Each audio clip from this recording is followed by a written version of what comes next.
디모데 전서의 중요한 키워드 세 가지가 있는데 기억나시나요? 네, 네, 명령, 긍휼, 본. 네, 본이었죠.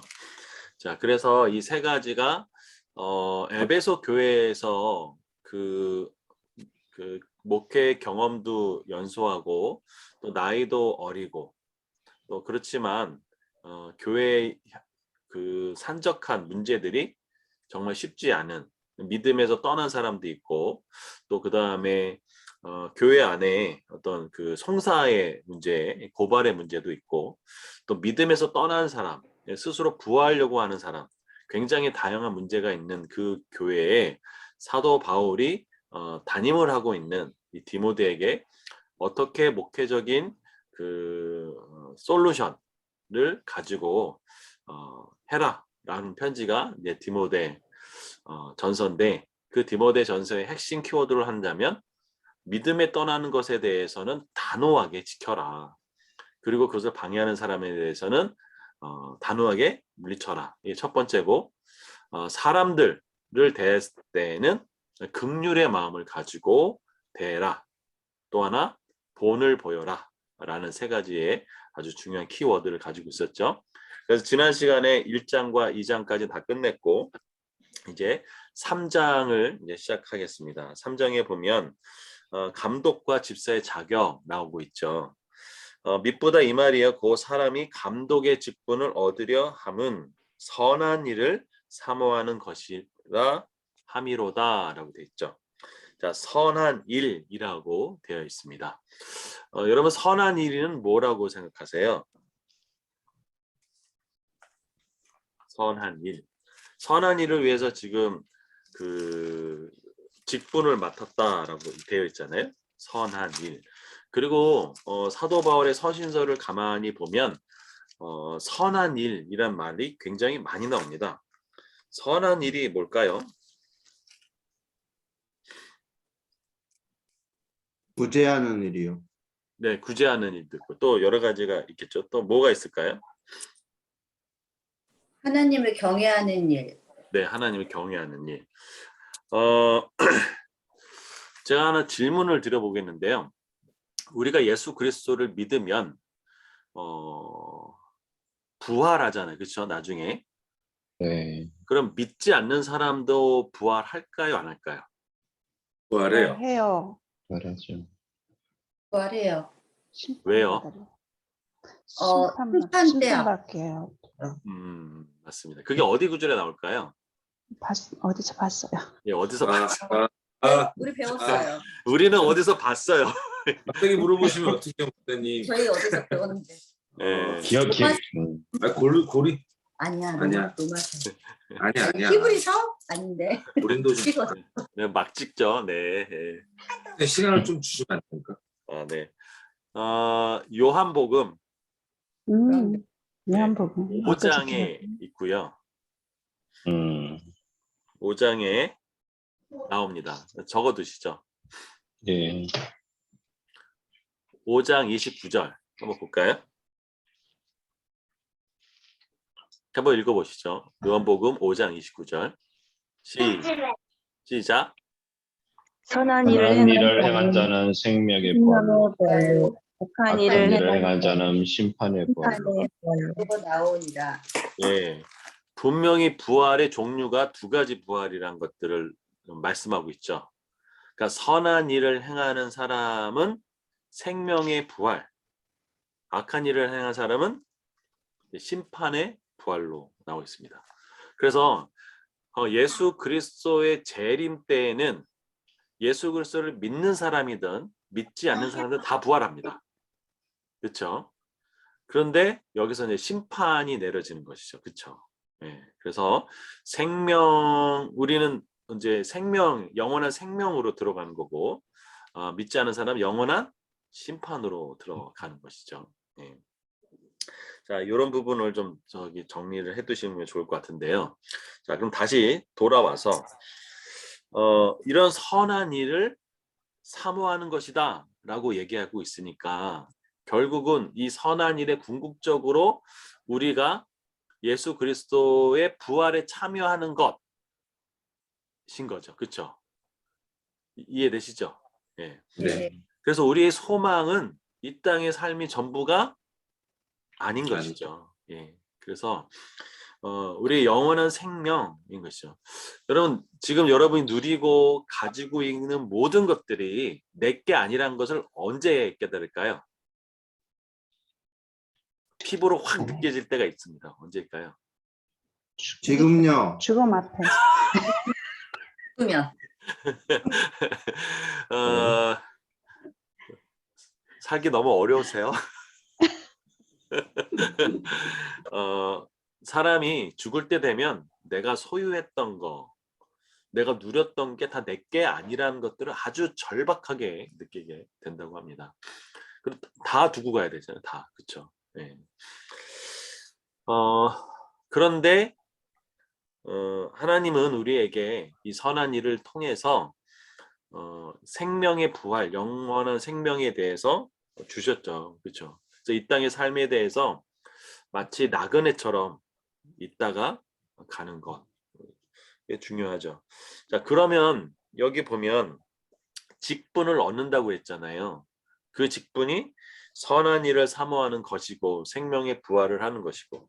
자, 그래서 그러면 이 직분을 감당하기 위한 자격 조건이 있겠죠. 그 자격 조건이 뭘까라는 것이죠. 첫 번째 보면 2절에 보면 그러므로 감독은 이라고 돼 있잖아요. 그렇죠?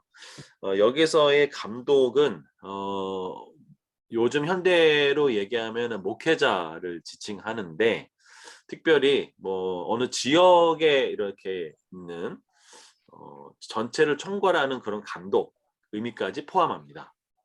그러니까 예를 들면은 뭐 노회장이라든가 요즘에 뭐 증경 총회장이라든가 뭐 이런 분들까지 포함하는 개념이에요.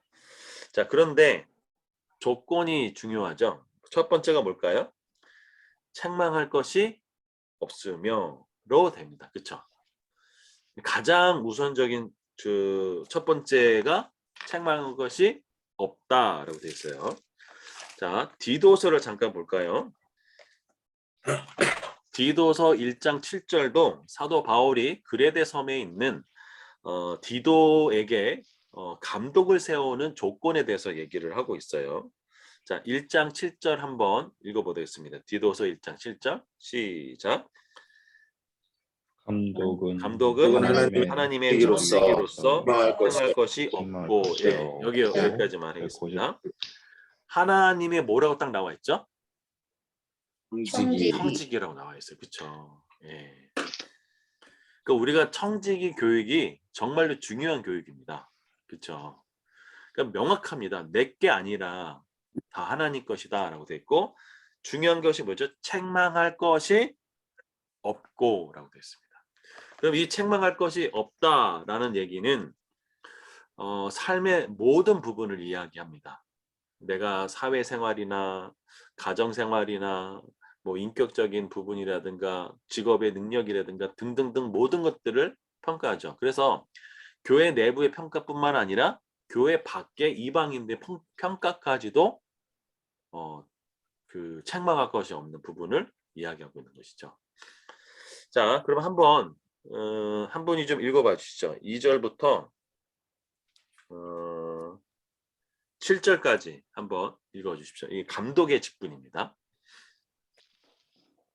그러므로 감독은 책망할 것이 없으며 한 아내의 남편이 되며 절제하며 신중하며 단정하며 나그네를 대접하며 가르치기를 잘하며 술을 즐기지 아니하며 구타하지 아니하며 오직 관용하며 다투지 아니하며 돈을 사랑하지 아니하며 자기 집을 잘 다스려 자녀들로 모든 공손함으로 복종하게 하는 자라야 할지며 사람이 자기 집을 다스릴 줄 알지 못하면 어찌 하나님의 교회를 돌보리요.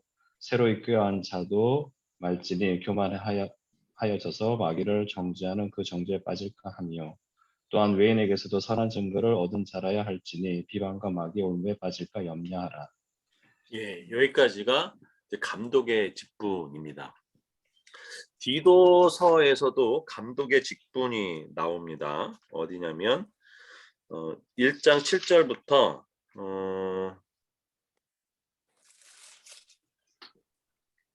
9절까지 다른 분이 한번 읽어주시죠.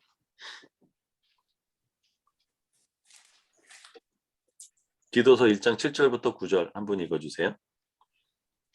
감독은 하나님의 청지기로서 책망할 것이 없고 제 고집대로 하지 아니하며 급히 분내지 아니하며 술을 즐기지 아니하며 구타하지 아니하며 더러운 이득을 탐내지 아니하며 오직 나그네를 대접하며 선행을 좋아하며 신중하며 의로우며 거룩하며 절제하며 미쁜 말씀의 가르침을 그대로 지켜야 하리니 이는 능히 바른 교훈으로 골면하고 거슬러 말하는 자들을 책망하게 하려 함이라. 예. 지금 감독의 다시 말하면 뭐 감독이나 목사나 장로를 포함한 개념인데 이렇다라는 것이죠. 여기에는 디모데 전서와 디도서에는 공통점도 있고 다른 점도 있죠. 그럼 질문 드려볼게요. 지금 뭐 하나님의 남편, 그 다음에 뭐 나그네 대접, 술 즐기지 않고 구타하지 않고 뭐 이렇게 쭉 나오잖아요. 왜 이걸 열거했을까요? 하는 사람이 그런 사람이 많아서. 있어서. 네, 맞아요. 음. 뒤집어서 얘기하면 이때 시대상이 어땠는지 아는 거죠. 그러니까 한 아내의 남편이 아닌 사람도 있었고 구타하는 사람도 있고 술을 즐기는 사람도 있었고 그 다음에 다투는 사람도 있었고 집안에 이제 자녀들이 이제 좀 그러니까 뭐랄까 좀 자녀 교육이 잘 안 된 부분도 있고 이런 것들이 있었던 것이죠. 이해되시죠? 그리고 한국도 그 선교사님이 들어와서 장로들을 세울 때에 몇 가지 조건을 내들었죠. 혹시 아세요?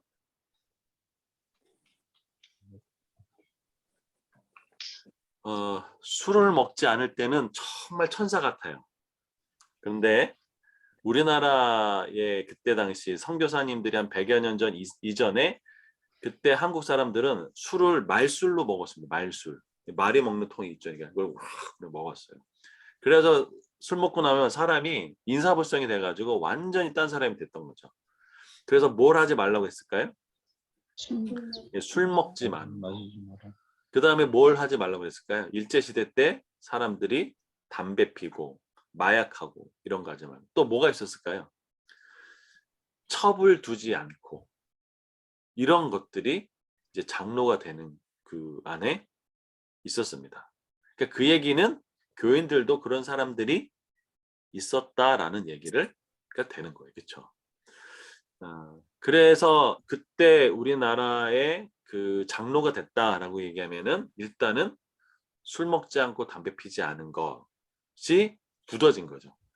그래서 지금도 한국에서는 그리스도인들 하면은 술은 먹지 않고 담배 피지 않는 부분이 많죠. 그리스도인들 하면 생각하는 게 그렇지 않으세요? 네. 자, 이 부분은 어떻게 생각하세요, 여러분은? 술 먹고 담배 피는 부분에 대해서는 여기서는 거의 안 다뤘던 것 같은데 술 먹고 담배 피는 거에 대해서 어떻게 생각하세요? 안 하면 좋죠. 네? 아니요, 안 하면 좋죠. 근데 그러지 못하죠. 그러세요? 네. 네. 아니, 유튜브로 들었는데 네. 연대 그 신학과 교수님인데 그 목사님이시기도 하신 그분이 얘기하시는데 너무 거기에 대해서 지금 사회적인 분위기가 술과 담배가 많이 이제 근절되고 있는 상황이기 때문에 우리가 그냥 그 사회에 따라가면 되고 교인들이라 해서 정말 안 먹지는 않는 사람, 먹는 사람도 있고 안 먹는 사람도 있지만 거기에 너무 스스로에 정죄하지 말라고. 그리고 이게 통상적으로 그리스도인은 담배 피지 않고 술 먹지 않고 그렇지만 사회적인 분위기에서 담배도 많이 없어지고 술도 많이 안 먹는 분위기로 되니까 이 사회에 따라가면 된다고 이렇게 말씀하시는 걸 제가 유튜브에서 들었거든요. 그 목사님은 그렇게 말씀하시더라고요. 어떻게 생각하세요? 그냥 사회가 지금 술을 안 먹고 담배 안 피니까 그거 따라서 그리스도인도 하면 된다. 어떻게 생각하십니까?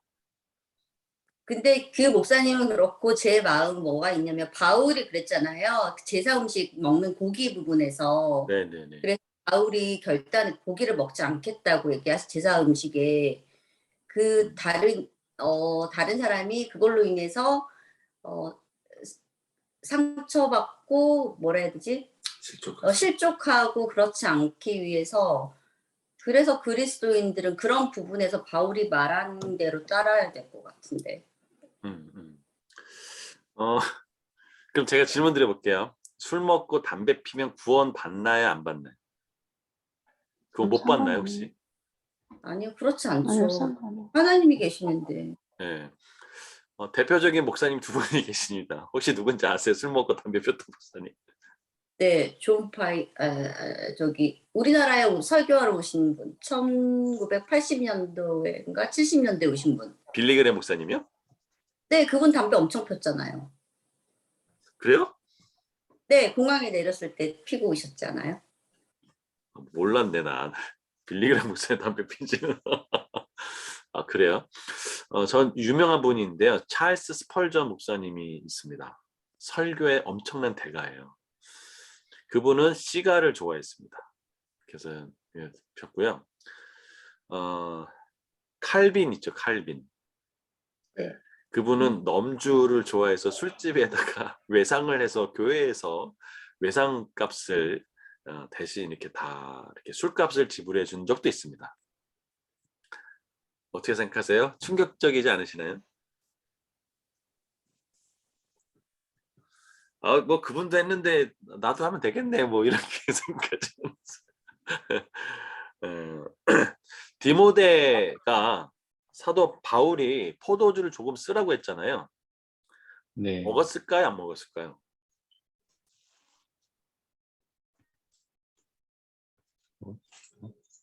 그랬어요.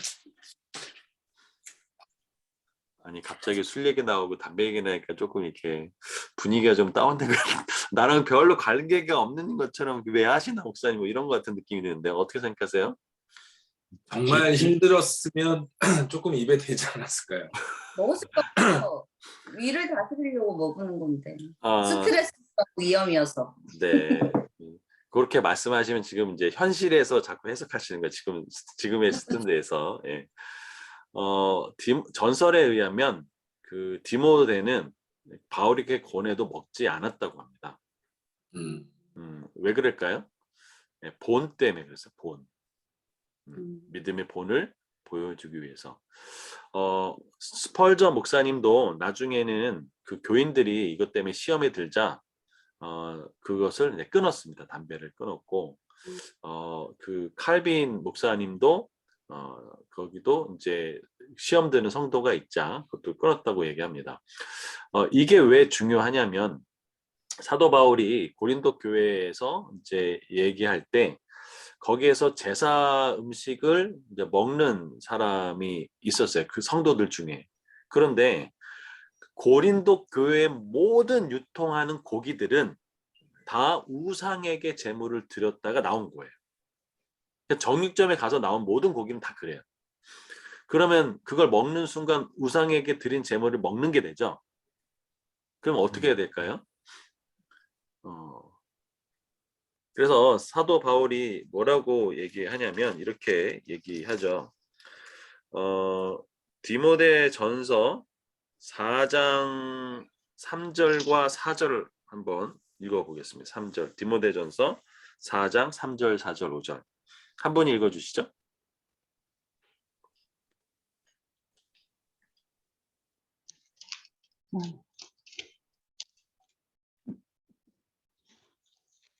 사 4장 3절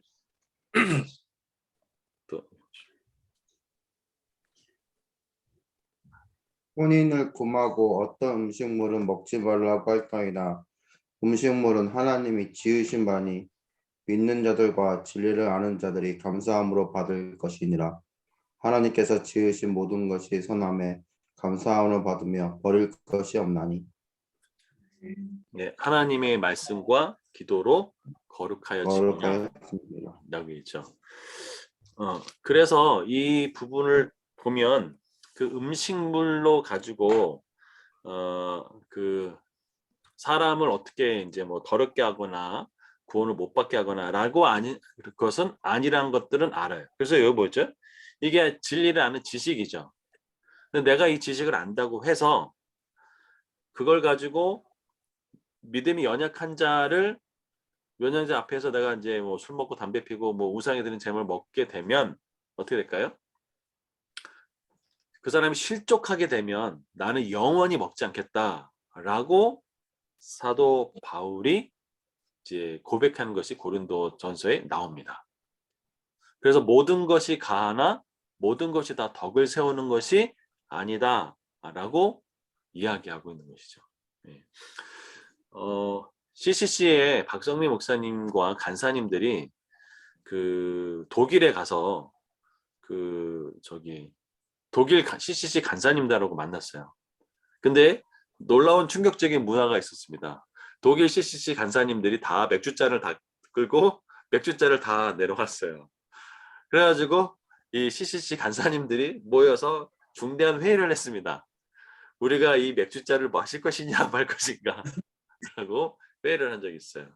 결론은 어떻게 났을까요? 안 맞았을 것 같아요. 네, 마시지 않는 걸로 결론이 납니다. 네.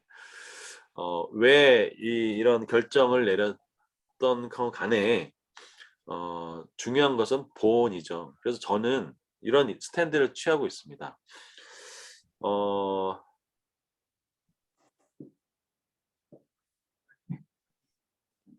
제가 목회자고 또 성경을 가르치는 입장에서 저는 이제 술과 담배나 이런 것들은 전혀 하지 않습니다.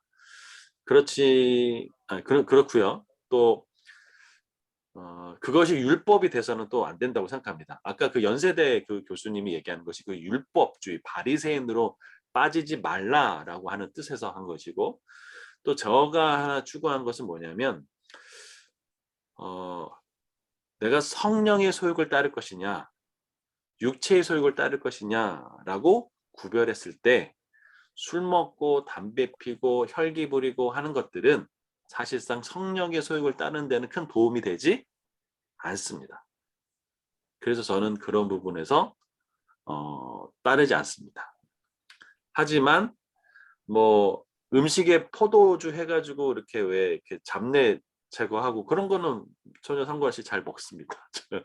네, 그런 부분들 그렇게 저는 정리를 하고 있습니다. 그리고 여러분 그냥 정말 술 정말 먹고 싶다라고 혹시 있으시면 혼자 드세요. 그냥 주님으로 혼자 드세요. 그런데 성령님하고 거리는 멀어질 수 있는 가능성이 있다. 그런 부분들도 생각하시면 좋을 것 같습니다. 먹고 자, 토하면 됩니다. 네? 먹고 토하면 됩니다. 제가 장로님 댁에 한번 간 적이 있어요. 근데 그 장로님이 맥주를 내오신 적이 있어요. 근데 그게 어떤 맥주냐? 무알콜 맥주를 내오신 적이 있어요. 예. 자, 여러분은 그런 무알콜 맥주를 요즘에도 있으니까 정 먹고 싶으시면 무알콜 맥주를 드시던지 같은 뭐. 근데 여러분 요즘에 이런 부분이 많아서 좀 짚고 넘어가는 부분이 필요하겠다라고 생각이 듭니다. 자, 그런데 3 다시 돌아와서 디모데전서 3장 8절에 보면 이렇게 되어 있죠. 그런데 여기 보면 사도 바울이 이렇게 얘기했어요. 외인에게도 선한 증거를 얻은 자라야라고 되어 있습니다. 디모데전서 3장 7절에 보면 감독을 세울 때 외인이라는 것들은 일반 사회 이방인들을 얘기하죠. 그들에게도 뭘 받았대요?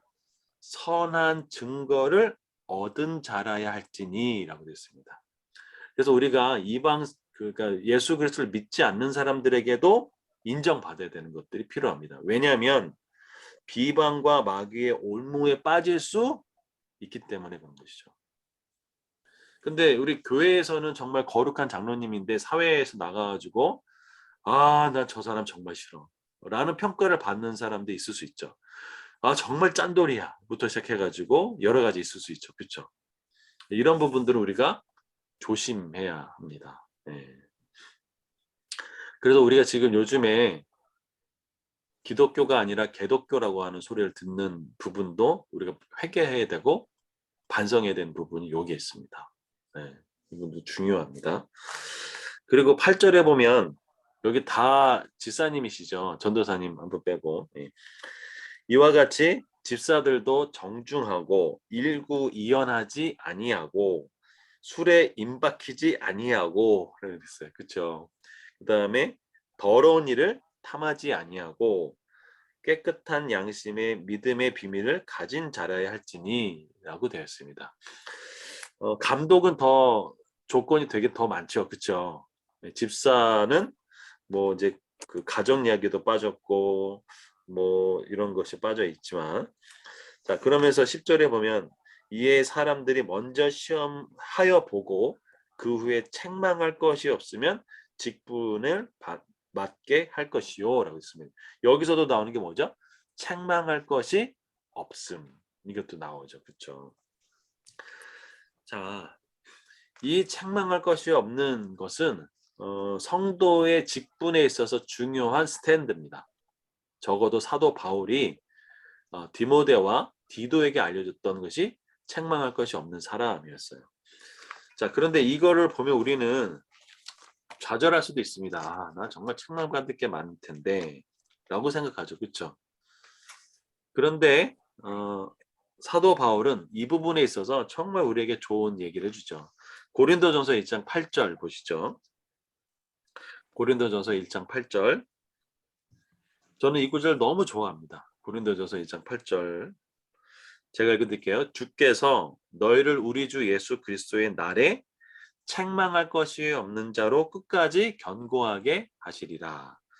주체가 네. 누구죠? 너희가 아니고 주께서예요. 주께서. 하나님이 주어가 주님이 하시겠다는 거죠. 어떤 사람으로? 책망할 것이 없는 자로. 그런데 고린도 교회의 그 현재 지금의 모습이 뭐냐? 10절부터 쭉 나오는데 분열하고 그다음에 그 저기 뭐야 이방인에도 없는 음행이 있고 세상에서 송사하고 그다음에 우상의 재물을 먹고 그다음에 성도들끼리 그 저기 다투고 그다음에 무질서하게 은사를 사용하고 등등등등 문제가 많은 교회의 모습이었어요. 그렇죠? 그래서 쉽게 얘기하면 고린도 교회의 모습을 이것도 교회냐라고 할 수 있는 게 고린도 교회였어요. 그런데 그것을 사도 바울은 이렇게 얘기합니다. 너희를 어떻게 할 거예요? 주께서 책망할 것이 없는 자로 끝까지 견고하게 하시리라 라고 되었습니다. 그러면서 그것을 어떻게 가능하냐? 1장 9절에 보면 이렇게 되어 있어요. 고린도전서 1장 9절. 너희를 불러 그의 아들 예수 그리스도 우리 주와 더불어 교제하게 하시는 하나님은 미쁘시도다 라고 했습니다. 그렇죠?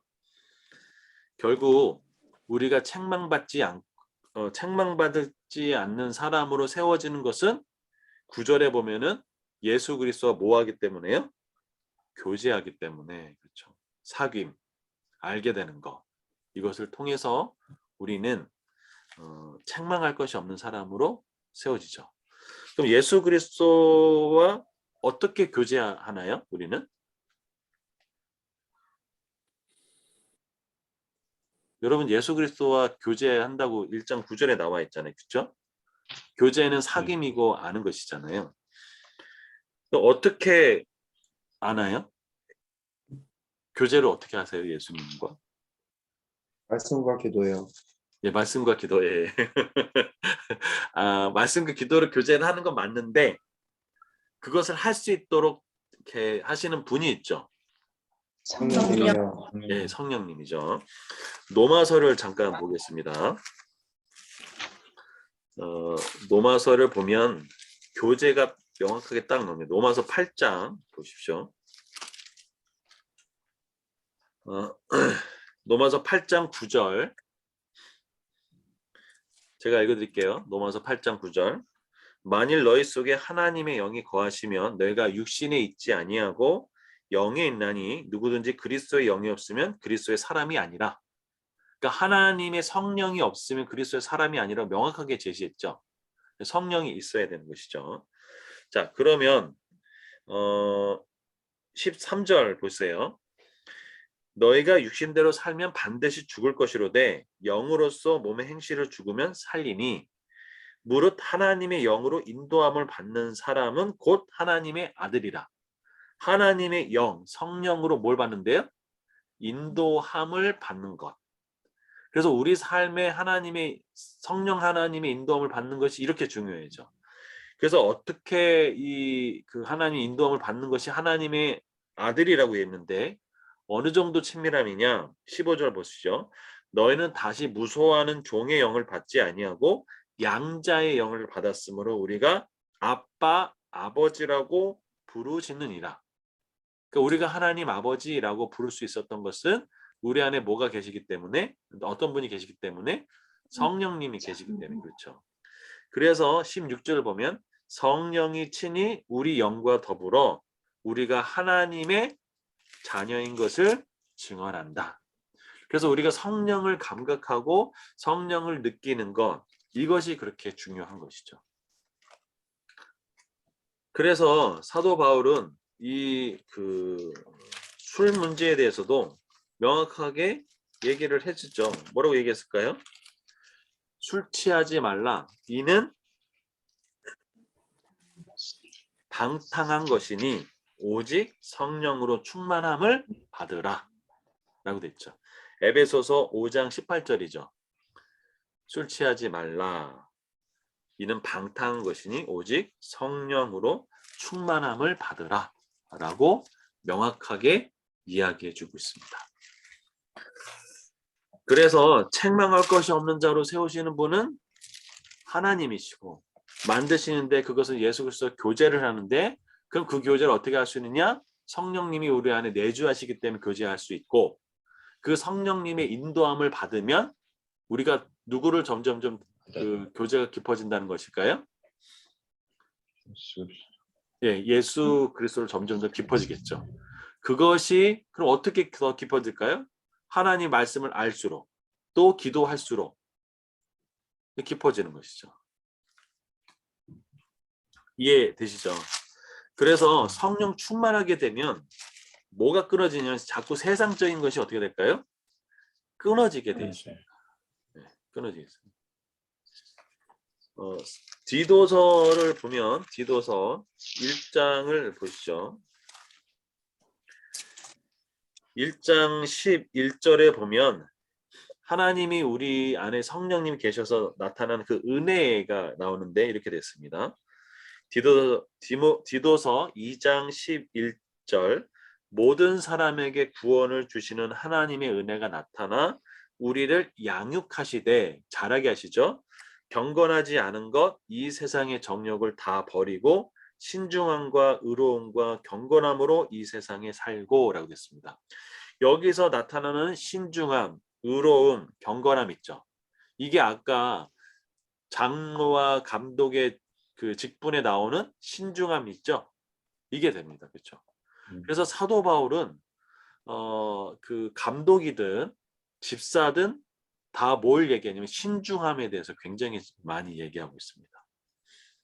네. 그래서 가볍지 않으면서도 아주 신중하고 그렇죠.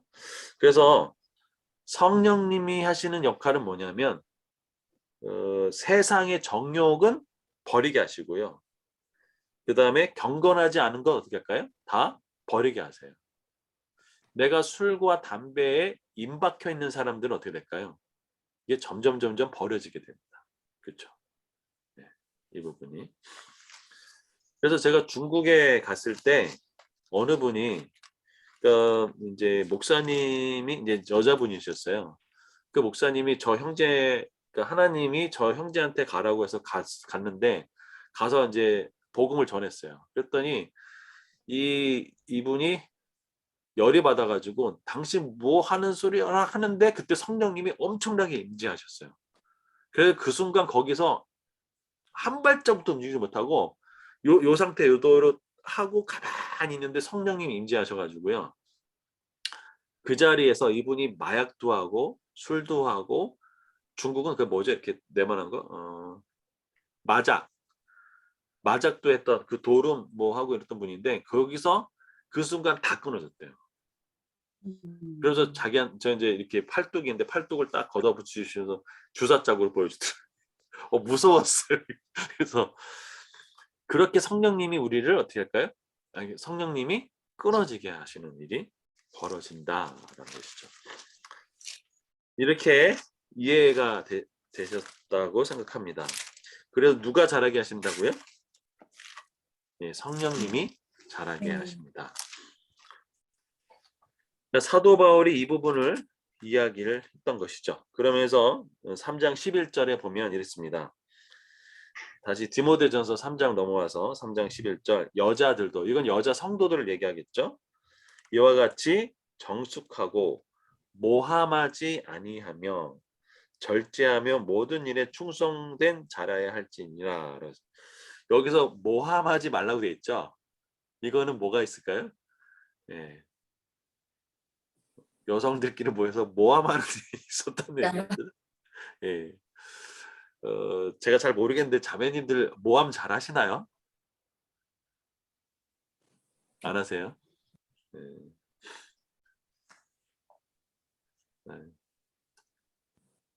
여기 사람들만 그랬던 것이죠. 네, 자, 그 다음에 12절. 집사들은 한 아내의 남편이 되어 자녀와 자기 집을 잘 다스린 자일지니. 그러겠습니다. 그럼 이거 어떻게 생각하세요? 이 부분. 자녀 잘 다스리는 부분.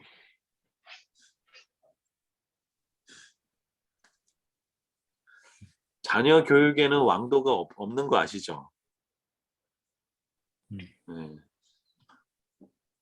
부모 교육 받으셔야 돼요. 부모 교육이라고 세미나 있었는데, 제가 질문 드려볼게요.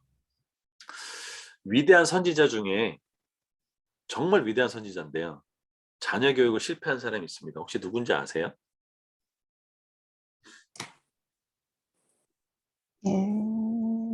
엘리 엘, 엘리 엘리 제사장. 근데 위대한 선지자는 아니잖아요. 또 있어요. 네, 누굴까요? 두 분 있어요. 네? 그 다윗이랑 다윗이랑 사울 세웠던 선지자 갑자기 생각이 안 나. 사무엘? 사무엘. 예. 사무엘이에요. 사무엘이 자녀 교육 실패한 거 아세요? 네, 성경책에 나왔잖아. 맞아. 저희 배웠어요, 목사님. 어디서 배웠어요? 목사님이 그때 말씀해 주셨잖아요. 난 처음 듣는 얘기인데. 아니, 그러면 설교 말씀에 들었던가? 전 들었는데. 난 처음 그래요? 듣는데. 저 이거 처음 꺼내는 것 같은데. 저는 알고 있었는데. 예. 어떻게 실패했나요? 성경을 찾아야 돼. 자, 우리 거기까지는 모르는. 네, 잠깐 보겠습니다. 봤는데. 사무엘상 잠깐 보시죠. 사무엘이 위대한 선지자인 건 아시죠? 네. 네. 그 사무엘이 어떤 사람이냐면 사사 시대와 그 다윗과 솔로몬 시대를 그 중간에 열었던 사람이 사무엘입니다. 이 사사 시대가, 그러니까 이 여호수아가 죽고 나서 이제 사울 왕까지 세워질 그 시대가 다 사사 시대잖아요. 근데 이 사사 시대에 그 대표적인 슬로건이 있는데, 그게 뭐냐면 그때는 왕이 없었으므로 자기 옳은 소견대로 행했다라고 하는 것들이 이제 사사기의 중요한 슬로건입니다. 자, 그런데 이 사사 시대의 영적인 어두움을 끊어내고 다윗과 사울, 다윗은 어떤 사람이죠? 다윗이 영적으로 했던 가장 중요한 게 뭘까요?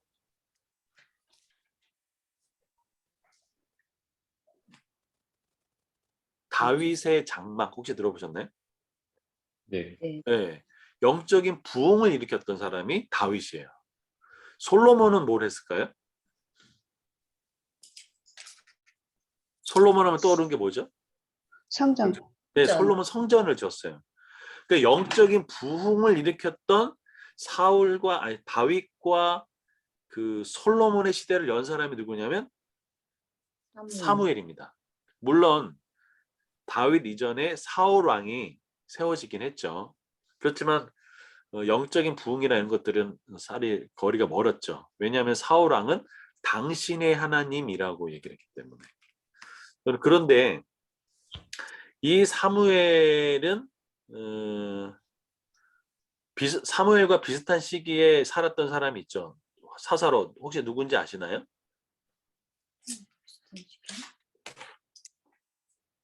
삼손? 아, 삼손은 그 전이고. 네, 이제부터. 이게 힌트입니다.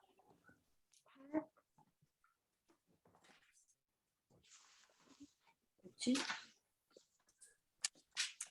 삼손. 맞잖아. 어느 아, 사람 아니에요? 네? 삼손은 그 전에 사사였잖아요. 아니에요. 비슷한 시기였습니다. 아, 그게 시기가 비슷. 삼손이요. 그 이제 사사기가 이게 시간적인 순서로 기록되어 있지 않아요.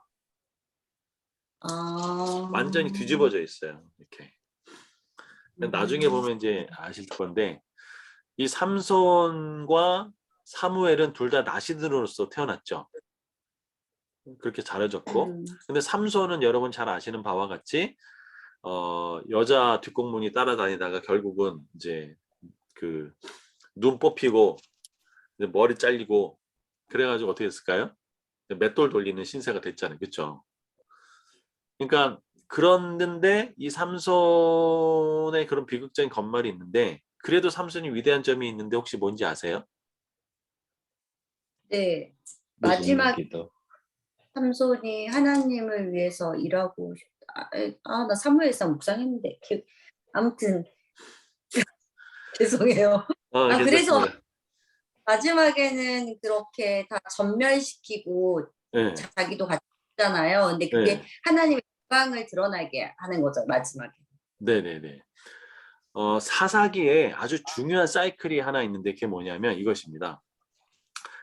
이스라엘 백성이 죄를 져요. 우상 숭배죠. 그럼 어떻게 될까요? 노예로 떨어집니다. 노예로 떠서 너무 고통스럽죠. 그럼 어떻게 할까요? 하나님 도와달라고 부르짖습니다. 그럼 하나님이 사사를 세우세요. 사사 세워서 이스라엘 백성을 노예에서 해방시키고 평안과 구원을 주세요. 그러고 나서 또 어떻게 할까요? 또다시 죄를 져요. 그리고 또다시 어떻게 해요? 노예로 떨어집니다.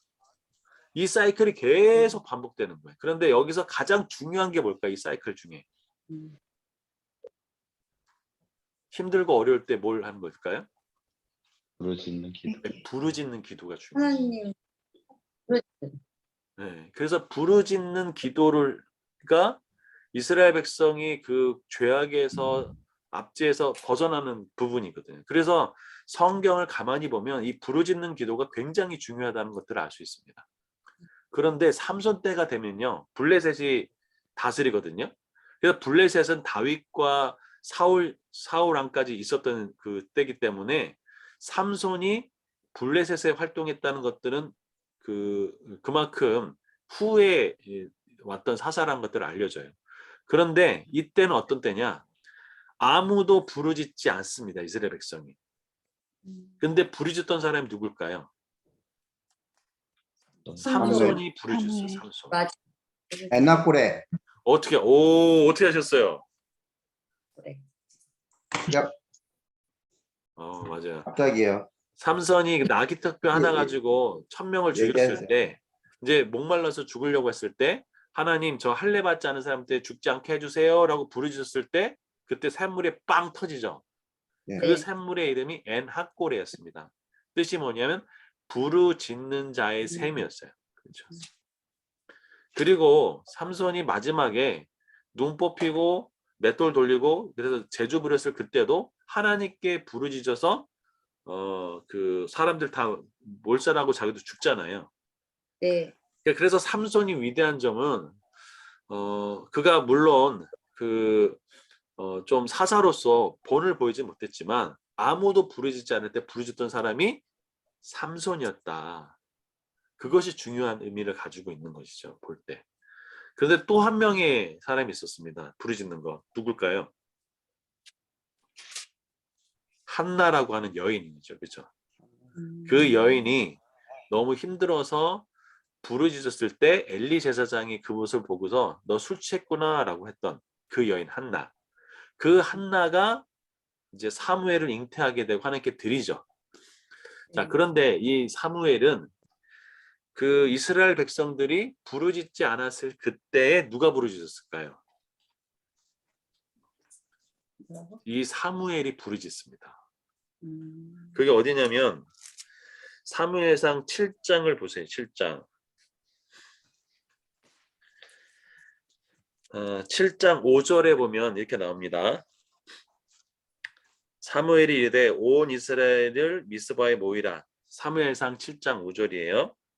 내가 너희를 위하여 여기서 여호와께 기도하려 하매 그들이 미스바에 모여 물을 길어 여호와 앞에 붓고 그날 종일 금식하고 거기 이르러 우리가 여호와께 범죄했는다 하니라. 사무엘이 미스바에서 이스라엘 자손을 다스리니라 라고 되어 있죠. 그렇죠? 자, 이렇게 이스라엘 백성들이 하나님께 돌아오는 결정적인 역할을 해줬던 사람이 사무엘이에요. 그래서 미스바의 회개가 여기서 중요한 의미를 가지고 있어요. 그래서 우리가 뭐 할 때 미스바 광장에서 모이시다라고 하는 거 혹시 들어보셨죠? 그게 바로 회개의 자리를 얘기합니다. 근데 이때는 반드시 영적인 도전이 있습니다. 7절에 보세요. 7장 7절. 이스라엘 자손이 미스바에 모였다 함을 블레셋 사람들이 듣고 그들의 방백들이 이스라엘 치러 올라온지라. 이스라엘 자손이 듣고 블레셋 사람들을 두려워하여. 우리가 하나님께 나아가려고 하면 영적인 방해가 있을까요? 없을까요? 반드시 있습니다. 반드시. 이 블레셋 사람들에서 쳐들어와요. 그래서 봤더니 뭐라고 했냐면 8절 같이 한번 다 같이 읽어보겠습니다. 시작. 이스라엘 자손이 사무엘에게 이르되 당신은 당신은 우리를 위하여 하나님 우리 하나님 여호와께 심말고 부르짖어 부르짖어 우리를 블레셋 우리를 블레셋 사람들의 사람들의 손에서 손에서 구원하게 구원하시게 구원하시게 하소서 하니 하소서하니 뭐라고 얘기했어요? 쉬지 말고 부르짖어. 부르짖어. 네, 부르짖죠. 그랬더니 사무엘이 어떻게 할까요? 9절에 보세요. 사무엘이 젖 먹는 어린 양 하나를 가져다가 온전한 번제를 여호와께 드리고 이스라엘 위하여 뭐라고요? 여호와께 부르짖음에 여호와께서 어떻게 하셨대요? 응답하셨더라. 여기 아주 중요한 진리가 있는데요. 싸움은 눈에 보이는 싸움이 아니고 영적인 싸움을 먼저 끝내놓고 그러고 나서 눈에 보이는 싸움이 결과가 나옵니다. 그러니까 먼저 부르짖던 하나님이 응답해 주셨어요. 어떻게 응답해 주셨을까요? 10절 보세요. 사무엘이 번제를 드릴 때에 블레셋 사람이 이스라엘과 싸우려고 가까이 오매 그날에 여호와께서 블레셋 사람에게 큰 우레를 발하여 그들을 어지럽게 하시니 그들이 이스라엘 앞에서 어떻게 한다고요? 패한지라. 네. 이때 벌써 응답하시고 게임 끝났습니다. 영적인 부흥과 회복은 하나님이 주신 그 어떤 눈에 보이는 물질적인 회복이든지 나라의 회복이든지 앞서 먼저 주십니다. 이게 먼저예요. 근데 똑같습니다. 영적으로 하나님 앞에 그 무너지면요. 내가 원래 갖고 있었던 것도 시간이 가면 어떻게 될까요? 동일하게 무너집니다. 그래서 하나님과 관계가 회복되면 나중에 내 삶의 문제다 이런 것들이 다시 회복이 됩니다. 그래서 God first란 말이 되게 중요하죠. 그런데 안타깝게도 이 사무엘의 말년에 보면 8장 1절을 한번 보시죠. 같이 한번 읽어보겠습니다.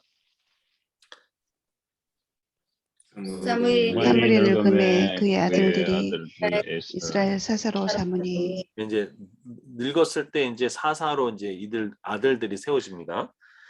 2절 보면 장자 이름이 요엘이고 차자 이름이 아비야예요. 이 글이 부엘세바에서 사사가 되었는데요. 3절을 한번 읽어보세요. 8장 3절 시작. 그의 아들들이 자기 아버지의 아들들이 행위를 따르지 자기 아버지의 아니하고 행위를 따르지 이익을 아니하고 따라 뇌물을 받고 이익을 판결을 따라 받게 뇌물을 아니라. 받고 판결을 받게 아니라. 자식 교육 실패했죠. 네. 네. 그래서 어떤 일이 모이냐면 이렇게 됩니다. 4절과 5절 보면 이스라엘의 모든 장로가 모여 남아에 있는 사무엘에게 나아가서 그에게 이르되 보소서 당신은 늙고 당신의 아들들은 당신의 행위를 따르지 아니하니 모든 나라와 같이 우리에게 왕을 세워 우리를 다스리게 하소서 한지라 라고 했습니다. 되게 슬프죠? 네. 안타깝죠? 그럼 질문. 분명히 사무엘은 위대한 사사예요. 그리고 그의 일생 속에 거의 오점이 없습니다. 오점이라고 굳이 찾는다면 뭐가 있을까요? 제가 보기에 사울을 예, 왕으로 세웠던 거. 사울을 왕으로 세운 거 그건 하나님이 하시라고 하셨어요. 아들 아들 낳은 거? 아들 낳은 거. 낳아야죠 아들을. 자녀는 낳는 거죠. 하나님 축복인데. 예. 한 가지 오점이라고 하면 그 다윗의 집에 갔을 때 엘리압에게 기름 부으려고 했던 그때 말고는 그렇게 인생 속에 뭐 특별히 잘못한 것이 보이지 않아요. 그런데 그 사무엘이 삶에서 그 마지막에도 보면 이렇게 얘기해요. 어떻게 얘기하냐면요. 한번 보실래요? 12장에 보면 사무엘이 이제 그 사울 왕에게 그 자리를 넘겨주면서 온 이스라엘 백성에게 마지막으로 이제 그 사무엘이 설교를 해요. 그랬더니 여기 보세요. 12장 3절에 보면 그가 어떻게 살아왔는지가 딱 나와요. 한번 우리 김수영 지사님 한번 읽어주시죠. 내가 여기 있나니 여호와 앞과 그의 기름 부음을 받은 자 앞에서 내게 대하여 증언하라. 내가 누구의 소를 빼앗았느냐, 누구의 나귀를 빼앗았느냐, 누구를 속였느냐, 누구를 압제하였느냐, 내 눈을 흐리게 하는 뇌물을 누구의 손에서 받았느냐. 그리하였으면 내가 그것을 너에게 갚으리라 하니. 예. 그랬더니 4절에 보시면 그들이 이제 당신은 우리를 속이지 아니하였고 압제하지 않고 누구의 손에든지 아무것도 빼앗은 것이 없나이다 그래요. 지금 사울의 마지막 설교에 이렇게 얘기했어요. 나는 평생 동안 누구를 압제해 본 적도 없고 뇌물을 받아본 적도 없고 그렇다 속여본 적도 없다라고 해요. 멋있지 않으세요? 이게 사무엘이에요. 그 삶. 그래서 정말 순결이 없는 삶을 살았죠. 근데 왜 자식은 이 뇌물을 받았을까요? 그래서 이스라엘 백성의 장로들이 당신들 아들 말고 왕 세워달라고 요구하는 명분을 만들어 버렸잖아요. 왜 그랬을까요? 그 또한 하나님이 계획하심 아닐까요? 네. 아닌가? 성경에서는 이 부분이 나와 있지는 않아요. 정확하게 뭐 때문이다 라고 나와 있지는 않아요. 근데 추리해 볼 수 있는 단초는 두 가지 정도가 됩니다. 첫 번째는요. 사무엘이 어렸을 때부터 그 엘리 제사장 집에 자랐죠. 네. 그 엘리 제사장 집에서 엘리의 아들들이 나쁜 일을 많이 했죠. 네. 그래서 내가 저 모습은 절대 안 닮아야지 했는데 닮을 수도 있죠. 그렇죠. 이게 이제 첫 번째 부분이 이 가능성이 있고요. 두 번째가 저에게 이게 되게 그 경각심을 올려주는 건데요. 17장 15절 보겠습니다. 제가 읽어드릴게요. 7장 15절. 사무엘이 사는 날 동안에 이스라엘을 다스렸으되 해마다 베델과 길가와 미스바로 순회하여 그 모든 곳에서 이스라엘을 다스렸고 17절 라마에 돌아왔으니 이는 거기서 자기 집이 있음이라. 거기서도 이스라엘 다스렸으며 또 거기서 열을 위해 제단을 쌓았더라. 자, 요렇게 딱 나오고 8장 1절, 2절, 3절에 보면 이스라엘 백성이 어떻게 했다는 자기 아들들이 어떻다는 거죠? 뇌물을 따라 판결을 굽겠다는 얘기가 딱 나오죠. 자, 이거를 봤을 때는 의미가 있었다는 얘기예요. 자, 해마다예요. 16절 해마다 베델, 길갈, 미스바, 라마 이 세 군데를 돌아다녀. 네 군데를. 근데 가서 어떤 일을 할까요? 여러분 사사라는 게 뭐냐면 영어로 저지먼트, 그러니까 그 판사예요, 판사. 그러니까 사무엘이 딱 베델에 오는 순간 베델의 사람들이 모여가지고 이거 송사 이거입니다, 이거 얘기했을까 안 했을까요? 했겠죠. 길갈에 가가지고 또 송사 있을까 또 해결했을까 안 했을까요? 해결했겠죠. 그러면 집을 떠난 일이 많았을까요, 적었을까요? 그럼 사무엘이 많았겠죠. 바빴을까요, 안 바빴을까요? 제가 네. 봤어요. 이걸 볼 때 사무엘이 자식들을 가르칠 시간과 사역 때문에 이것이 부족했다라는 것들을 알려주고 있습니다. 근데 이 바쁜 삶은 사무엘만 있는 게 아니죠. 여러분하고 저가 지금 굉장히 바쁘지 않으세요? 네. 네. 바쁩니다. 자식 돌볼 시간이 없어요. 그리고 평균적인 그리스도인의 가정에 신앙의 그 활동을 가정 예배가 없으면 언제 할까요? 주일날 1시간밖에 없습니다. 그럼 가정의 그 남편, 그러니까 남편이 아니라 아버지랑 자녀와 그 대화하는 시간이 몇 분 될 것 같으세요?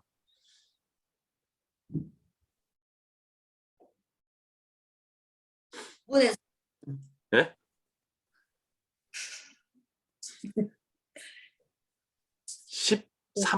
3분 미만 정도 있고요. 38초라는 얘기도 있고요. 네. 물론 퍼센트마다 이제 좀 다른데 30분 미만이 절반이 넘어갑니다. 아버지랑 대화하는 게. 초등학생들에 물어봤더니 가족과 대화하는 시간이 13분이랍니다. 하루에. 우리나라도 지금 심각한 겁니다. 그래서 이렇게 바쁘면 신앙이 다음 세대에 전달되지 않을 가능성이 높다라는 것들을 얘기해주고 있죠. 경각심이 좀 울려지지 않나요? 제가 네. 피부로 느낍니다. 피부로. 저희 아들들은 큰애는 제가 굉장히 많이 놀아줬어요. 작은 애가 태어날 때는 일주일에 4일을 제가 집에 없었거든요. 그랬더니 아버지랑 친하지 않아요. 그래서 몇 년 동안 진짜 노력했어요. 놀아주려고. 그래서 조금 나아졌습니다. 조금. 그래서 제가 후회되더라고요. 후회. 요런 지금 이렇게 반 정도는 지금 이렇게 하나, 둘, 셋, 넷, 다섯. 8분의 5는 저기 그 자녀가 있으신데 한번 잘 생각해 보시길 바랍니다. 네. 너무 바쁘지 않도록. 네. 그리고 자녀들에게 신앙 교육하는 시간이 지금 너무 부족합니다. 절대적으로. 그래서 그것들을 늘려갈 수 있도록 하시면 좋을 것 같습니다. 자, 목사님 질문이 있는데요. 네네. 어쨌든 사무엘이 바빴던 것도 하나님 주신 사명 때문인 거잖아요. 그렇죠. 그럼 사실은 막 이렇게 부모 교육 같은 거 할 때 부모가 하나님 안에서 하나님 일을 열심히 하면서 모범을 보며 살면 하나님이 아이들을 책임져 주시고 그 모습을 보고 절대 벗어나지 않는다라는 사실 그런 교육적인 내용을 많이 접하거든요. 아, 이게 음.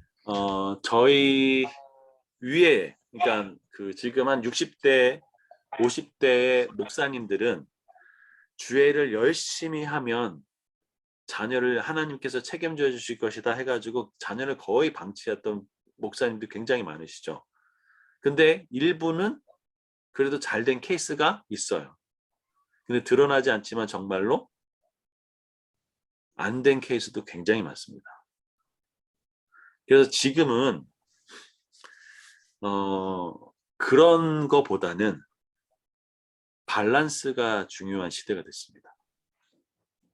네, 삶과, 그러니까 여러분 목회자 가정이 엄청 깨져 있는 거 아시나요, 우리나라에? 네, 뚜껑 열면 진짜 많이 깨져 있습니다. 사모들은요, 정신 질환을 앓고 있는 사모들도 굉장히 많습니다. 정신과 치료가 요하는 분들도 많습니다, 사모들. 선교사님도 마찬가지고. 네, 쉽지 않습니다. 그리고 목회 요즘에 그 교회 분위기는 목사님들 그렇게 해야만 한다고 하는 분위기가 많아요. 성도들 그렇게 해야 은혜가 된다라고 하는 분이 있어요. 근데 가정이 깨지는 수도 있는 부분이 많아요. 자녀들도 마찬가지고. 이재철 제가 목사님, 네? 이재철 목사님 아시잖아요. 그렇죠. 네. 이재철 목사님이 예전에 그 말씀에서 고백한 것 중에서 요즘 아들들이 되게 유명해졌거든요. 맞아요. 알고 네. 계세요? 알죠. 그분이 이제 제일 먼저 지켰던 게 일단은 저녁 식사를 꼭 가족을 같이 했던 거, 그리고 가정 예배를 반드시 드렸던 거, 요 두 가지를 지켰더니 하나님께서 뭐 그렇게 얘기하신 고백을 한번 들은 적이 있었어요. 맞아요. 그리고 그 자녀분들도 그거를 또 고백을 하겠고 그때 보니까 다 잘 됐더라고요. 그런 것도 중요한 것 같더라고요. 뭐 요즘 저 많이 오늘 또 들어보니까 회개합니다. 중요한 거 저도. 네. 그래서 정말 중요한 게 뭐냐면 이제 현대 목회는요. 균형 잡힌 목회가 되어야 됩니다. 아까 우리 김주희 지사님이 얘기했던 것은 모든 것을 다 갈아가지고 다 그렇게 했던 것이 우리 앞에 목사님들의 세대였어요. 근데 지금은 그렇게 하면 안 됩니다. 예, 예. 안녕. 너 진짜 많이 잘했구나. 안녕하세요. 안녕. 동생 태어나요. 뭐라고? 동생 태어나요. 진짜? 우와, 축하드립니다. 와. 그 말하러 온 건 아니에요. 갑자기 그렇구나. 들어와가지고. 아유, 기대가 많이 되겠다. 네. 신앙이 되게 좋습니다, 저리. 아이, 제가 뭔 얘기하다 그랬죠? 자식. 목회자 자식 자녀. 교육.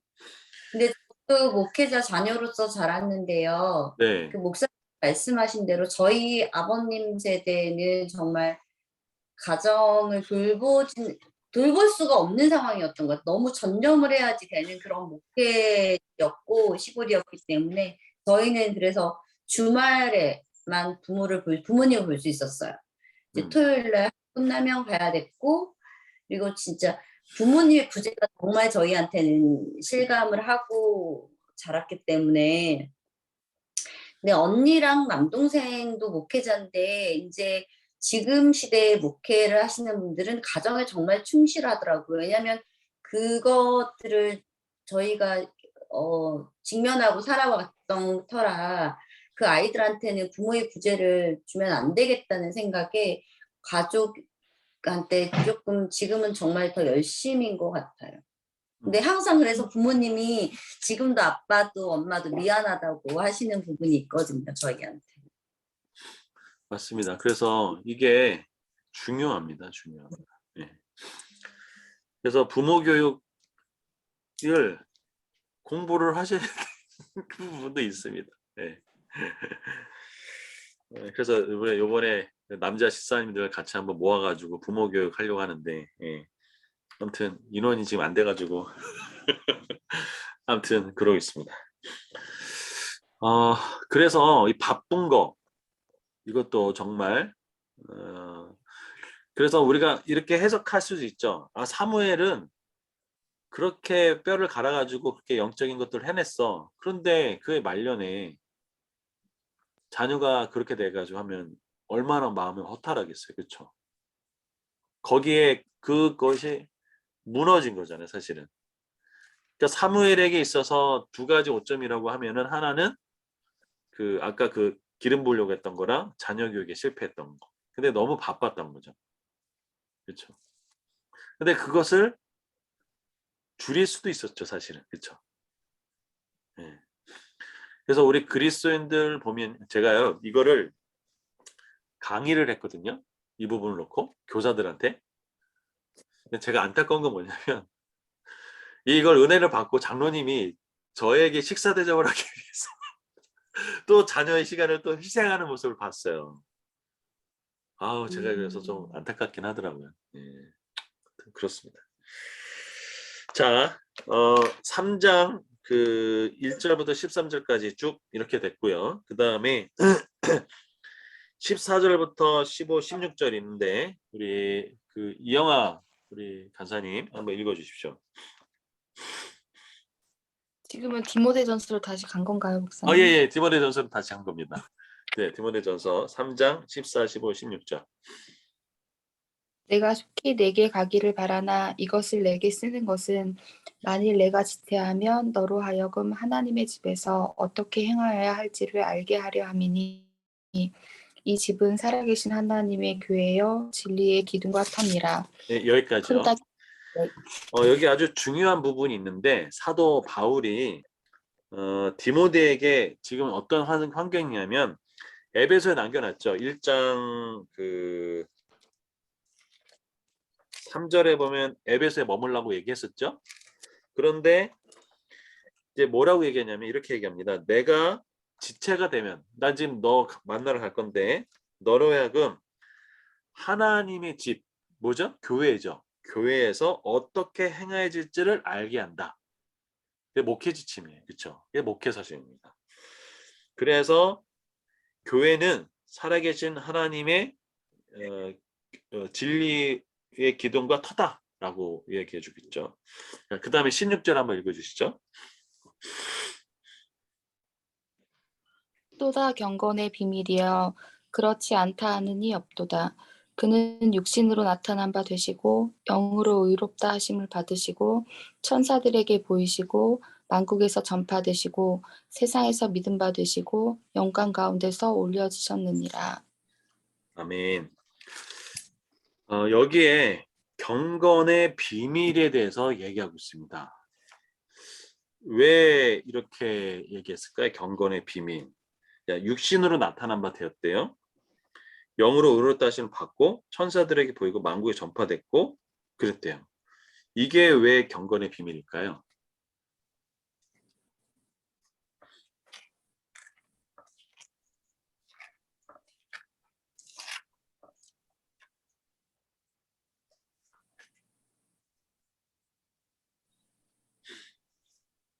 네. 경건의 비밀이라고 돼 있잖아요. 그렇죠? 후도다라고 돼 있잖아요. 육신으로 나타난 바 됐다. 왜 그럴까요? 여기는 배경이 있습니다. 어떤 배경이냐? 이 디모데가 있는 곳은 에베소죠. 그 에베소의 첫 번째 시간에 그 배경에서 다뤘을 때 여기에 로마 황제 신전도 있고 그 다음에 아데미 신전도 있고 뭐 그 저기 오원소 같은 것도 나오고 그랬었잖아요. 여기가 어떤 곳이냐면 영적인 디즈니랜드 같은 곳이 에베소예요. 여기 대표적인 게 뭐냐? 이원론이라고 해가지고요. 영과 육이 분리돼 있다라고 생각한 거예요. 그래서 우리 육체가 더러운 존재라고 생각했고 영은 선하고 좋은 거라고 생각했어요. 그래서 영 있는 곳이 하늘이고 육체가 있는 곳이 땅이라고 생각했기 때문에 그래서 영지주의의 발달이 여기 있었던 것이죠. 그러면 여기서 경건의 비밀을 라고 했는데 뭐라고 했죠? 그는 육신으로 나타난 바 되었다고 얘기했잖아요. 이게 뭔 의미하냐면 하나님은 어디 계시면 하늘에 계시잖아요. 근데 그 하나님이 지금 어디로 오셨어요? 인간이 되셨다. 육신으로. 네, 인간이 되셨다. 경건이란 게 뭐냐? 경건이란 게 우리가 그 불교에서 가가지고 이렇게 목탁 두드리고 뭐 이렇게 해가지고 그게 경건되는 게 아니고 또 우리가 뭐 그 40일 금식기도 하고 뭐 또 그 기도원 들어가지고 그 그렇게 하는 것도 중요하지만 그게 다가 아니다라는 거예요. 왜? 하나님은 어디 계셨다가요? 하늘에 계셨다가 육신에 나타났죠. 그래서 경건은 이 땅의 삶이 중요하다는 것들 얘기해 주고 있습니다. 그래서 우리가 그렇게 할 수 있잖아요. 저 교회 잘 다녀요. 새벽기도 잘 나가요. 11조 드려요. 근데 그게 경건이 다 아니다라는 것이죠. 사랑의 교회가 제일 두려워하는 성도님들이 계십니다. 누군지 아세요? 제가 그 교육받으면서 진짜 웃었는데요. 성경책을 줄마다 옆에 끼고 고개는 15도로 올려서 걸음을 걷는데 이렇게 굉장히 이렇게 거룩한 걸음을 걸으면서 목소리도 할렐루야 이렇게 하는 그런 성도들을 제일 경계를 한대요. 여러분 어떻게 생각하세요? 자, 야고보서 1장 17절, 1장 27절을 보면 경건에 대해서 나옵니다. 야고보서 1장 17절. 한 번 읽어주시죠. 야고보서 몇 장이야? 1장 27절. 하나님 아버지 앞에서 정결하고 더러움이 없는 경건은 곧 고아와 과부를 그 환난 중에 돌보고 또 자기를 지켜 세속에 물들지 아니하는 그것이니라. 예. 하나님이 하늘에만 계시지 않고 이 땅에 내려오셨지만 세상에 물들지 않았고 고아와 과부들을 돌보셨고 그랬죠. 그것이 어떤 경건이라고요? 참된 경건이다라고 얘기해 준 거죠. 그래서 삶과 분리가 되어 있는 신앙생활은 잘못된 것이다라는 거죠. 네.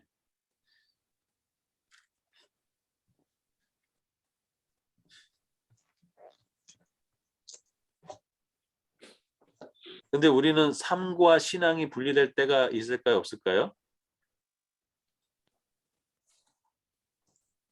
삶 따로, 교회 생활 따로. 네.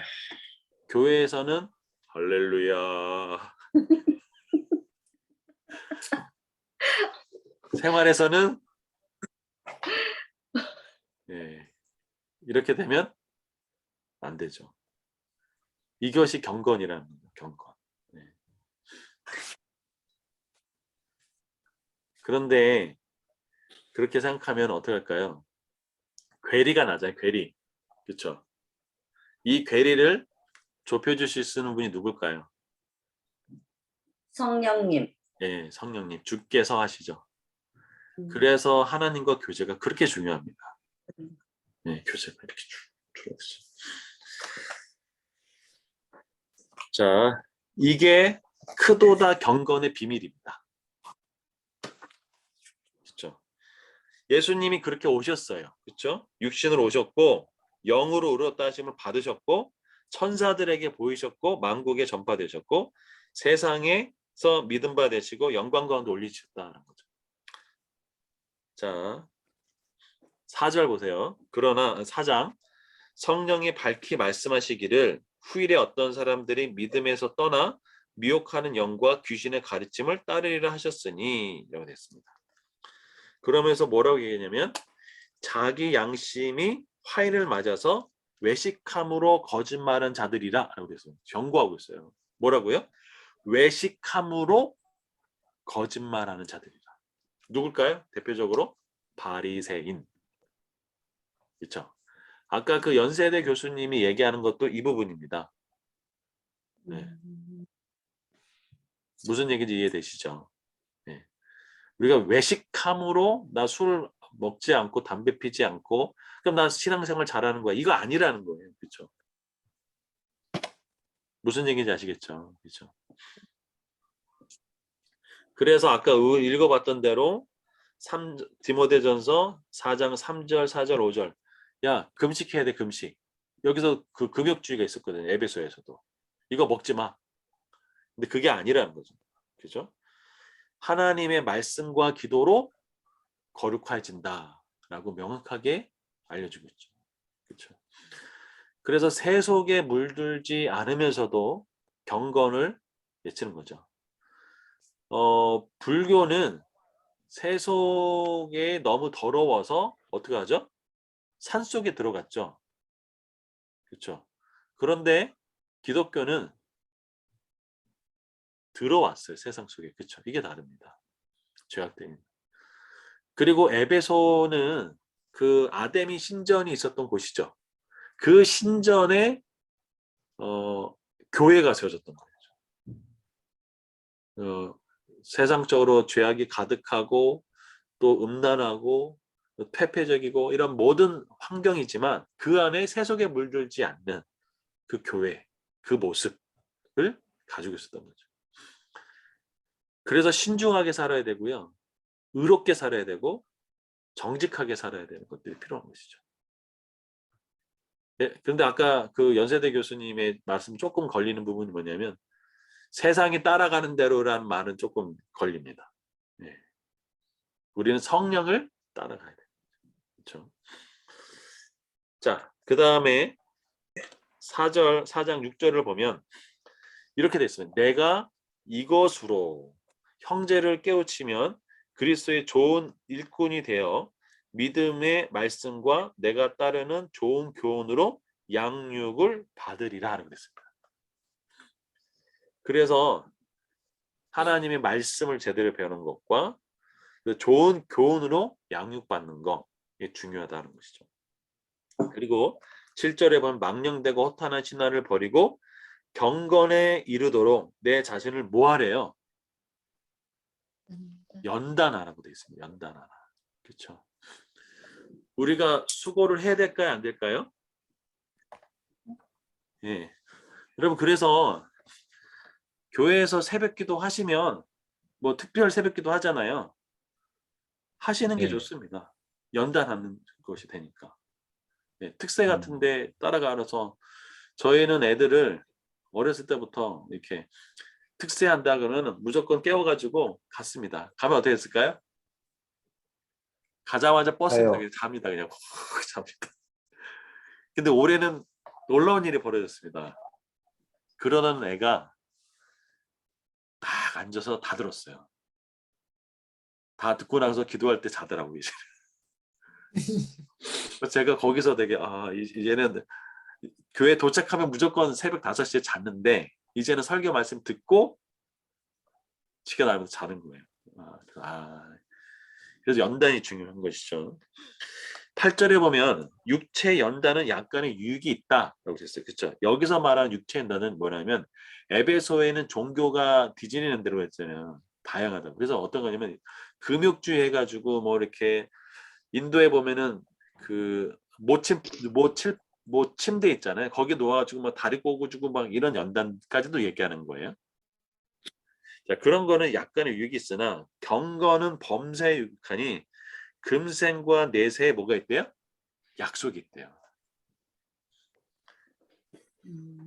그래서 주님과 어떤 관계를 갖느냐 이게 굉장히 중요하죠. 제가 오늘 이제 박 원장님이 그 오조리에 그 한의원 개업했는데 박 원장님이 그런 얘기를 하시더라고요. 이렇게 새벽 5시 되면 그 병원을 먼저 딱 들어가신다고 하시더라고요. 거기서 이제 찜질방 같은 곳에서 기도하신다고. 그래서 제가 멋있다 는 생각을 했습니다. 네, 그렇게 하시는 거예요, 연단을. 네. 네. 담대하시네요. 네. 저녁을 못 먹어가지고 점심. 그렇군요. 왜 또 못 드셨어요? 아까 갔다 와서 계속 잤어요. 아유, 피곤하셔가지고. 예. 네. 자, 제가 4장까지는 다 끝내려고요. 다음 주에 5장, 6장을 끝내면 좋을 것 같습니다. 자, 그래서 9절 보시면 미쁘다 이 말이여 모든 사람이 받을 만하도다. 이를 위하여 우리가 수고하고 힘쓰는 것은 우리 소망이 살아계신 하나님께 둠이니 그 모든 사람 특히 믿는 자들의 구주시니라. 여기 사역자들, 그러니까 목회자들이 이렇게 힘쓰고 수고하는 이유가 있다라는 거죠. 그리고 소망을 어디다 둔대요? 하나님께. 네. 이 생에 어떤 그런 뭘 바라고 그런 게 아니라 하나님께 소망을 둔 거죠. 하나님이 위로해 주시고. 그래서 11절에 보세요. 너는 이것들을 뭐 하래요? 명하고 이렇게 살아라고 명령하고 가르쳐요. 근데 명령하고 가르치는데 뭐가 없으면 안 돼요. 보여줘야죠. 보여줘야죠. 예. 그래서 본이 중요한 거. 네. 자, 그러면서 얘기하죠. 12절에 누구든지 내 연소함을 업신여기지 못하게 하고 오직 말과 행실과 사랑과 믿음과 정절에서 믿는 자에게 뭐가 되래요? 본이 되라. 딱 나오죠. 그렇죠? 예. 그러니까 네가 어리다고 목회 경험이 없다고 하지 말고 모든 것에 본을 보여주라라는 거죠. 여기서 정말 그 도전이 되는 게 있는데요. 어느 사람이 정말 이 시대에 빛났던 사람일까요? 예를 들어서 제가 저에게 얘기할게요. 첫 번째 감독, 두 번째 집사, 세 번째 종. 하나님의 종. 예, 하나님의 종. 여기서 종은 노예를 얘기합니다. 근데 이 노예가 그 당시에 직업적으로 굉장히 그 하층민이잖아요. 그런데 이 노예가 예수 그리스도를 믿고 지금 바울이 얘기하는 이 삶을 살아요. 그럼 어떻게 할까요? 예수 그리스도의 진리가 빛나기 시작합니다. 대표적인 사람 있잖아요. 오네시모. 오네시모가 그랬고 또 누가 그랬죠?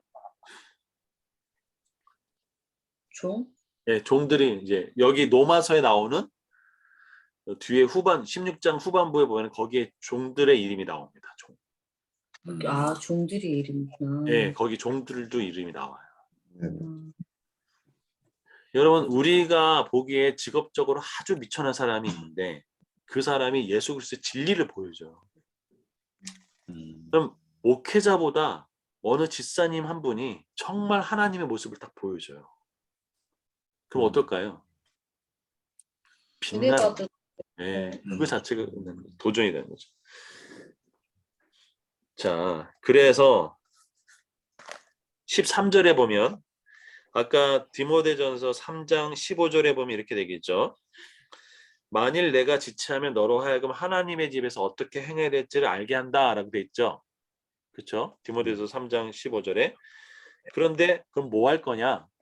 디모데전서 4장 13절에 보면 내가 이를 때까지, 그러니까 사도 바울이 올 거라는 거죠. 뭐라 하죠? 읽는 거. 뭘 읽을까요? 예, 말씀을 읽는 거겠죠. 권하는 것. 뭘 권할까요? 이 권하는 것은 이제 말씀을 해서 나오는 것들을 이렇게 행동하라, 살아라고. 그리고 가르치는 것에 뭐 하라고요? 전념하라. 사역자가 여기 보면 전념이라고 돼 있죠. 우리 아까 김수영 이제 장진현 집사님이 전념했다고 돼 있잖아요. 그렇죠? 그때 당시에는. 바울은 그래서 사역자는 뭐 해야 되냐? 읽는 거, 권하는 거, 가르치는 거에 전념하라고 돼 있어요. 그래서 교회가 사역자들에게 생계를 책임져 주는 이유가 여기에 있는 거예요. 그걸 할 수 있도록, 전념할 수 있도록. 이해되시죠? 네. 자, 그리고 15절. 이 모든 일에 전심전력하여 너의 성숙함을 모든 사람에게 나타내게 하라 라고 됐습니다. 그리고 16절. 내가 내 자신과 가르침을 살펴 이 일을 계속하라. 이것을 행함으로 내 자신과 내게 듣는 자를 뭐 하라고요? 구원하라. 여기서 말하는 구원은 어떤 의미일까요? 이미 디모데는 구원 받았나요? 안 받았나요? 받았어요. 받았죠. 근데 여기서 말하는 구원은 구원의 완성을 의미하는 것이죠. 그렇죠? 이미와 아직 사이에 그 아직 완성되지 않은 그 구원, 다시 말하면 하나님 나라 안에 쉽게 하면 천국에 들어가는 그런 것이죠. 그래서 사도 바울이 두렵고 떨림으로 자신의 달려갈 길을 가가고 자기에게 예비된 면류관을 가기 위해서, 그리고 내가 전파는 다 해놨는데 내가 버림당하지 않기 위해서 자기를 쳐서 복종하는 그 모습처럼 사도 바울, 디모데 너도 이렇게 하라는 거죠. 여기에 전심전력 하라는 거예요. 그렇죠? 이해되시죠? 이게 목회서진이 굉장히 깊죠. 그렇죠? 그래서 성도들을 돈이 많다고 장로 세우고 이러면 안 됩니다. 사회적 권력과 힘이 있고 그렇다고 해서 장로 세우면 안 돼요. 그렇죠? 네, 안 됩니다. 나랑 친분이 있다고 내 말을 잘 들을 것 같다고 장로 세웠다가 그 장로님 때문에 교회에서 쫓겨난 목사님들도 있어요. 그렇게 해서 안 되고 어떻게 한다고요? 이 진리대로 가르쳐야 되는 것들이 중요한 것이죠. 그렇죠? 네. 자, 질문 있으십니까?